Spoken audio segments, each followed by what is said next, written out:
Thank you for listening to the Nubian Comedic Spectrum Incorporated channel. Briefly going to just comment on, I have a comment to express in regards to certain individuals. Again, this is why I do what I do. Certain individuals in black skin who are educated that do not speak for the whole black community, and to me don't qualify to speak for the black community. Based on what they support though. And this is Joy Reid commentary with a woman by the name of Kimberly Crenshaw. She's one of the authors of the critical race theory. And my comment is, it is a theory. And it need not to be into the public schools of our youth, particularly the black youth. Again, it's so much against our youth. They don't have a chance because of people like Joy Reid and this Miss Kimberly Crenshaw that insist that they are educated and that they speak for the black communities. I don't know what the intentions are personally. I don't know these ladies, but I know their associations. And this is why we have to always do research and listen and keep your ear to the ground within the pro-black communities, getting information. Okay, everybody don't have time. Like me, I don't have time to do a lot of research on things, but I try to keep my ear to the ground with the pro-black community. So again, as they say, just because you black don't mean that you speak for everyone, and don't mean that IU should support and go out their way supporting all these elitists that don't really, like Hannah Nicole Jones, that don't really support the black community, just using to build their brand. But again, you have those that feel as if they're doing field work, helping the black community, and I think that they're doing more harm. They don't associate with the pro-black community, but they associate themselves with people like DACA and BIPOC and NAACP and BLM and Tamika Mallory and Joy Reid, Patrice Cullors, all these Oprahdites, Nicole Hannah Jones, Gayle King, Roland Martin.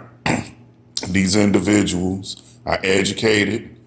I'm not, it's up to you whether or not if you think that they're against the black community or not, but I suggest that people do their research and do hear other opinions, because it is so much information out there.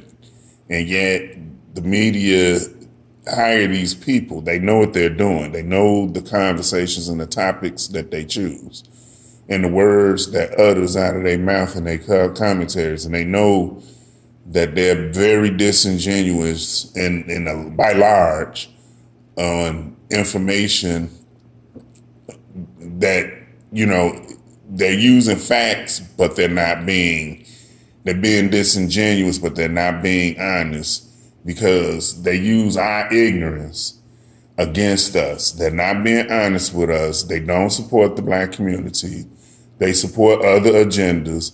This is why I don't support Christianity anymore. It doesn't help the black community by large. It's not for the black community. And there, of course, there's no Christ. Christ is a myth. Christianity is just a religious institution. And I'm going to leave it at that for now.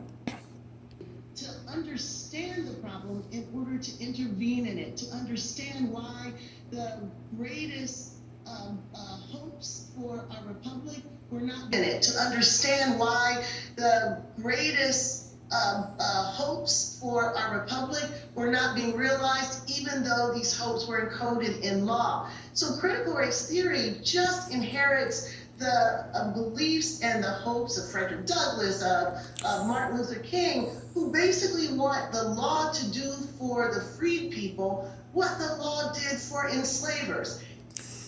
You see, they use our icons, our historic icons, Frederick Douglass, Harriet Tubman, or Miss Armida Ross.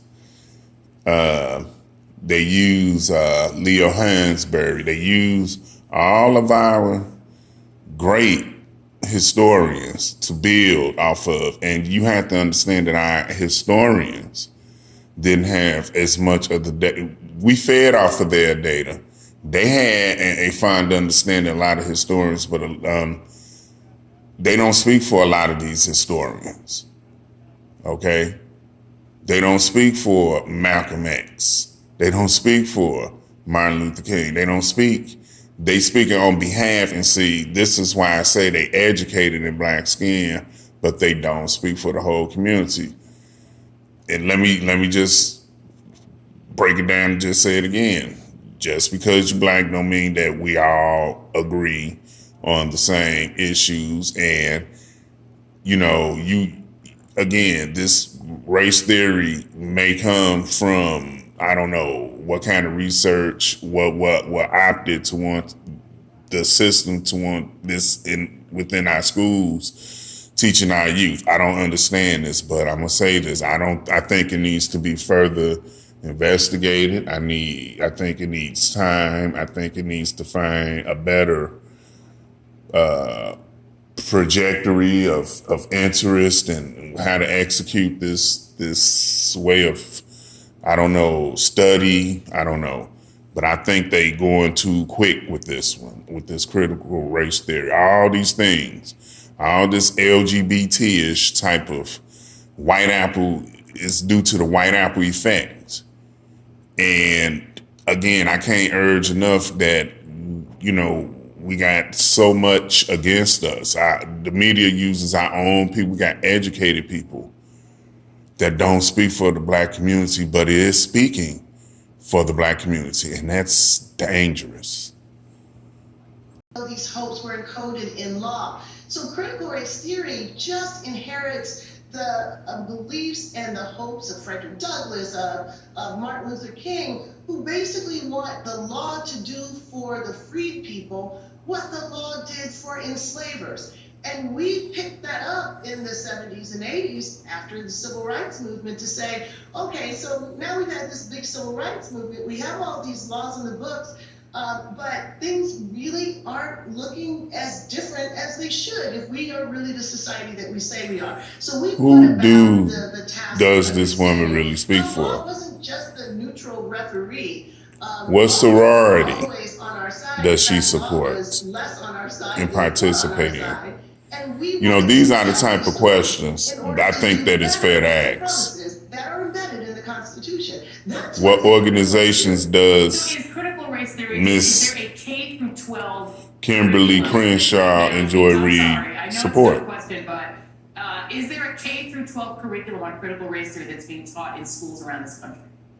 Well, look, Joy, if it was news to most Americans that critical race theory was in K through 12, it was news to me too. I'm one of the co-authors of one of the few books on critical race theory. I think I would know if we were being taught in K through 12. I mean, basically, critical race theory, classic critical race theory, is a law school course, and it's really, not taught as widely as I would hope it would. Yeah. But here's the deal. This is not about whether anything called critical race theory. Oh, you want to talk widely. What they're calling critical race theory doesn't exist anyway. It is that the LGBT-ish, racial reckoning, the NAACP, we've seen in our lifetime. And as you pointed out at the beginning, big corporations that supports the white apple effect. Children should have killed George Floyd with his hand in his pocket, looking like he was completely without a care in the world. They couldn't say that. So they looked around and found a backlash effort to reverse the racial reckoning. Here they go using our people, our issues within our community to stand out. We're for racism. They can't say their children should have killed George Floyd with his hand in his pocket, looking like he was completely without a care in the world. They couldn't say that. So they looked around and found a strange sounding theory that they could put all of the grievances and resentments in and mobilize people around this boogeyman. And if our side can't really understand And what's going on, BLM used George Floyd family too to build off Yeah. to of. end Reconstruction, and it can work to end this reckoning too. And a gentleman named Christopher Rufo, who very vigorously requested to be on the show, we're gonna take him up on it and let him come on this week and invite him on. He literally said, "We've successfully frozen their brand, critical race theory, into the public conversation and are steadily driving up negative perceptions. We will eventually turn it toxic as we put all the various cultural insanities under that brand category." To wit, Fox News has mentioned critical race theory nearly. Okay, again, they want to sit up here and always make it seem like they for the black community. Now they pointing out this, I guess, a white dude that opposes the critical race theory and made statements against it. Again, this is just to front and make it seem as if they really for the black community, y'all. It's kind of like they want us to shut up and let the elitists run us. And we're just commodities. We're supposed to just vote and shut up and get jobs and be educated and be satisfied with that. Just, getting steady paychecks and, living the American dream. We're supposed to just accept that and let everybody else trample over us, take our birthrights away from us. If we try to talk about our history, something wrong with us. We're crazy. We're angry. But all these elitists can speak for us. Teach our kids LGBT-ish and critical race theories all in school at a young age. And now the Bible ain't even the Bible no more. Y'all pastor can have a husband and get all the money and buy him cars and planes and, just build him up because of some gay person named Jesus or gay, do the study. We supposed to be, just speaking and accepting all of this. But when we want to learn about our history and when we want to learn about our ancestry and our culture, our real authentic cultures, both here in the Native Americans as well throughout Africa, if not the whole planet. Now, they just want to take everything from us. I remember Paul Mooney say, the white man don't want us to have a headache. Okay, they'll take that away from us. We can't even have a headache without the white man's permission. They want to restrict us of that right. So he said something with that one. Put that on fleek. We will eventually turn it toxic as we put all the various cultural insanities under that brand category. To wit, Fox News has mentioned critical race theory nearly 1,300 times in the past 3.5 months. And we've now discovered that a lot of these parents that are showing up at school boards inveighing against their children being taught that they're, racist, turns out they are. We are experiencing the Jane Crow effect. All this LGBT-ish, all this white apple effect that I say, all this DACA, all this black and brown, all this BIPOC, that's part of the Jane Crow mindset too. And put that on fleek. Actually Republican activists, not just regular old parents. Surprise there, right? Yeah, it is not surprising at all. So I guess my last question to you would be, what do you worry is sort of the purpose of what they're trying to do? Because this is political. It is about getting out the white voters in 2022. Is there a bigger risk to naming critical race theory as some sort of Marxist plot?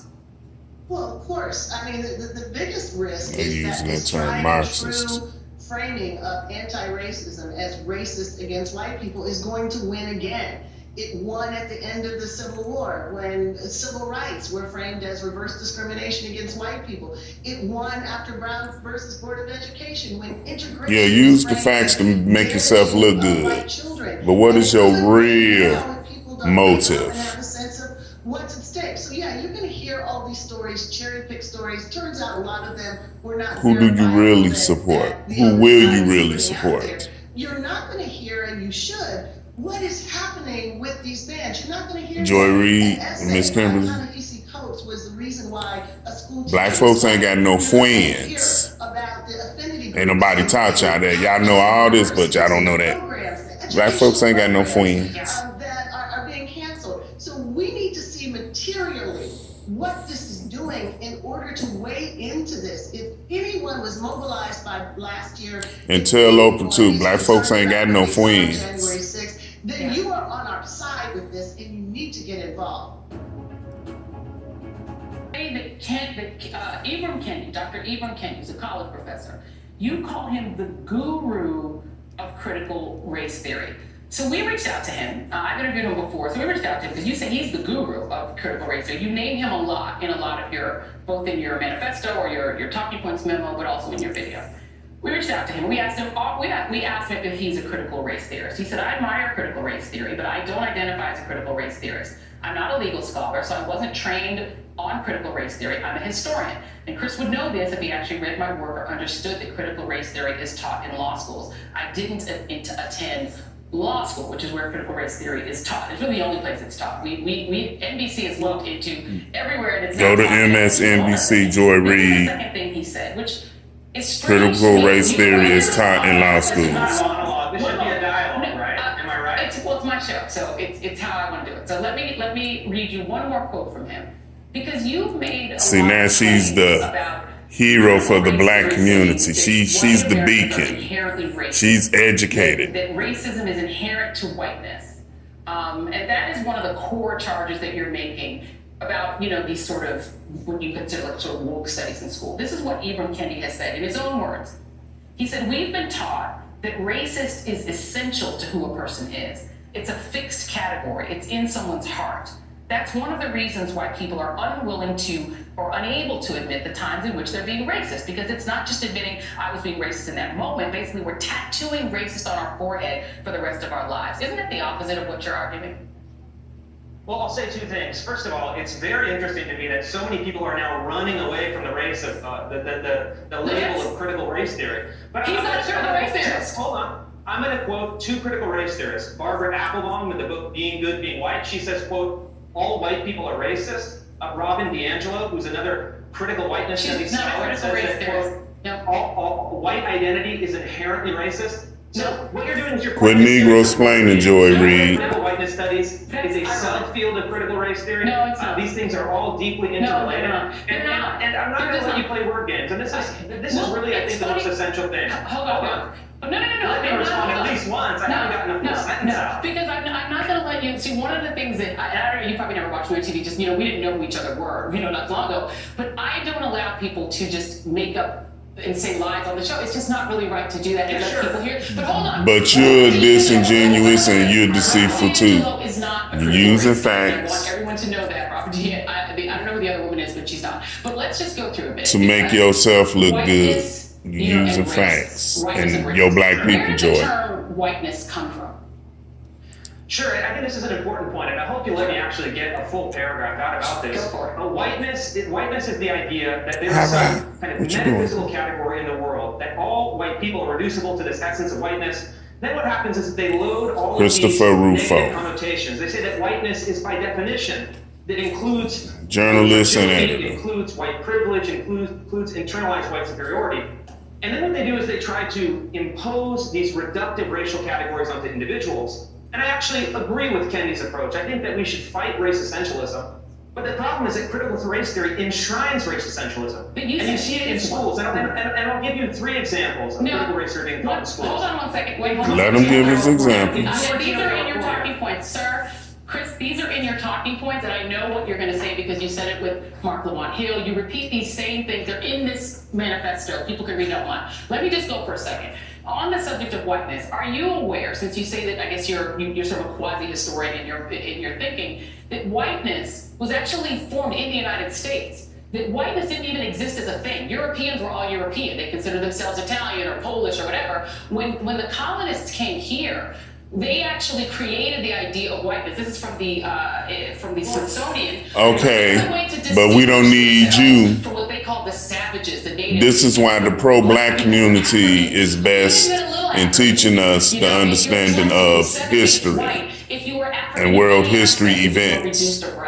So people that you don't like that are doing this sort of wokeness training are saying whiteness has always had power. There used to be a saying, I'm free, white, and 18. It was commonly said in the 50s and 60s, 40s, 50s, and 60s. So whiteness has power. So people who want to decouple whiteness from power, that's what you're annoyed by, right? Let me play a little bit of what you said. You did a speech. Hold on. You did a speech at the Claremont Institute in which you talked a little bit about how you really feel about the academics of it. In Cupertino, California, to deconstruct their racial identities and then rank themselves according to power and privilege. It's intersectionality theory, which was invented by Kimberly Crenshaw. It's a separate thing. Which is part of critical race theory. No, it's not, dear. You have her on your show. You know this. Yeah, she invented both things. She invented both things. Tonight's segment is exactly what I'm fighting against. I'm fighting against the manipulation of language.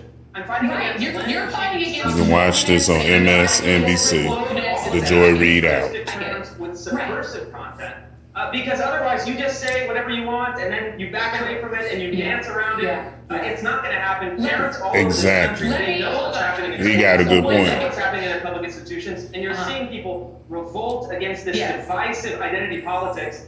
I'm not for the white side But either. you're not going to stop people from understanding. But you're dealing with Actually, two because deceptions. Christopher, One using our people, and you admit one don't yourself, care much or and you understand or take care to all these understand sort our of people. wokeness moments, corporate wokeness, the corporate sort of woke money, woke capital, the things that annoy conservatives. Woke. And you stuffed it all into the name. Black folks, we are awakening. We are enlightened. You stuffed it all in. Here's what you The Dems wokeness is not the same as the pro-black community Read wokeness. you to you, and then you can respond to it. The Dems wokeness is not the same as the pro-black community Once put wokeness. into practice are generating discontent. It's a which you just difference. described. Their racial coalition is also breaking apart. Asian Americans in particular are revolting against CRT, which is really Christopher Rufo there because you made it up, is punishing them more than any other group. Then you said we have successfully frozen their brand, critical race theory, into the public conversation and are steadily driving up negative perceptions. We will eventually turn it toxic as we put all the various cultural insanities under that brand category. The goal is to have the public read something crazy in the newspaper and immediately think critical race theory.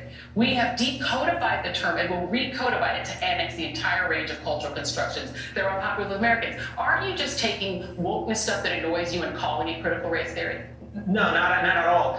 The idea of the codification and decodification of language comes from the critical pedagogist Paulo Freire. And my strategy is to take Now these... you're doing pedagogy, Christopher? Yes, to take these techniques and use them against their own ideology. And I'll tell you, Joy, my strategy has been enormously successful. According to the Economist magazine poll, 64% of Americans now know what critical race theory is. No, they know what Christopher Rufo theory is. Of which 58% of them... You made up your own thing, bro. You made, my friend, you made up your own thing. You admitted you were going to do it. And I'm going to give you credit for one thing. You did create your own thing. Not a lot of guys in their 30s have created their own thing. Labeled You creating your own thing. already existed as a name. BLM created their own thing. And turned it into a Joy Reid, where's that exclusive with A lot BLM? of hell at school board meetings, but you did come. And where's the money?